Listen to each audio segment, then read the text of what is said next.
Hello bachcho, let's read this question. The number of alpha and beta particles emitted when the following nuclear transformation takes place are dash and dash respectively. Nuclear transformation हमें दिया हुआ है, हमें बताना है alpha and beta कितने emit हुए होंगे. Okay, let's try to solve this question. की कॉन्सेप्ट हम क्या यूज करेंगे? की कॉन्सेप्ट हम यूज करेंगे अल्फा एंड बीटा एमिशंस के. So alpha and beta emissions में चेंजेस क्या आती हैं?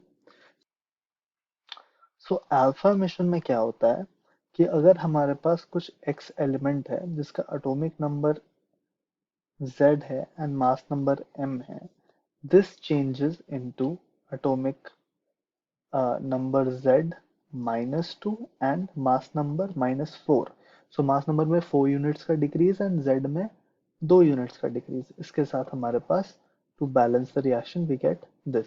ओके, बीटा में क्या होता है? बीटा में अगर हमारे पास mass number m and atomic number z है तो हमारे पास कुछ इस तरीके का कंपाउंड होता है ताकि मास नंबर डिस्टर्ब ना हो एंड एटॉमिक नंबर में एक इंक्रीमेंट हो जाए. ठीक है, इसके साथ साथ हमें एक बीटा पार्टिकल का एमिशन भी होता है which is something like this and साथ में एंटी न्यूट्रिनो भी. ऑलराइट, सो अल्फा में क्या हुआ? अल्फा में m -4 हो गया एंड z -2 हो गया. एंड बीटा में क्या हुआ? मास नंबर चेंज नहीं हुआ एंड z में एक इंक्रीमेंट हो गया. सो इस क्वेश्चन को अप्रोच इस तरीके से करेंगे हम. We have been given 23892 x converts into 206y 82. So mass number में जो भी चेंज आ रहा है वो हो रहा है ड्यू टू अल्फा एमिशन. ठीक है, सो मास नंबर में क्या चेंज आ रहा है? 238 minus 206 which is 32. Right, 32 units का चेंज आ रहा है. तो हर अल्फा के लिए हमारे पास 4 यूनिट का चेंज आ रहा है. सो अगर हम इसे 4 से डिवाइड करते हैं we will get the total number of alphas which is 8 here. So 8 alpha emissions हुए होंगे. Okay, अब अगर 8 alpha emissions हुए हैं that means atomic number में हर alpha units के लिए 2 डिक्रीमेंट हुआ होगा. अगर 2 डिक्रीज हुआ है एटॉमिक नंबर में तो 8 अल्फा के लिए कितना होगा? वो हो जाएगा z-16. सो हमारे पास 92 था, so 92 minus 16 is going to be equal to,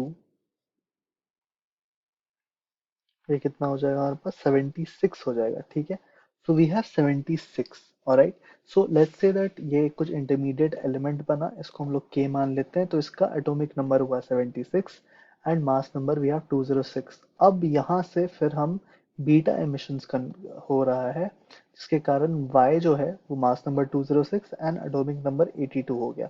अब मास नंबर चेंज नहीं हो रहा है, सिर्फ एटॉमिक नंबर चेंज हो रहा है, मतलब बीटा एमिशन है. कितने बीटा का एमिशंस है? वो हो जाएगा 82 minus 76 because her beta emission के लिए एक इंक्रीमेंट है एटॉमिक नंबर में. Okay, so how much is this?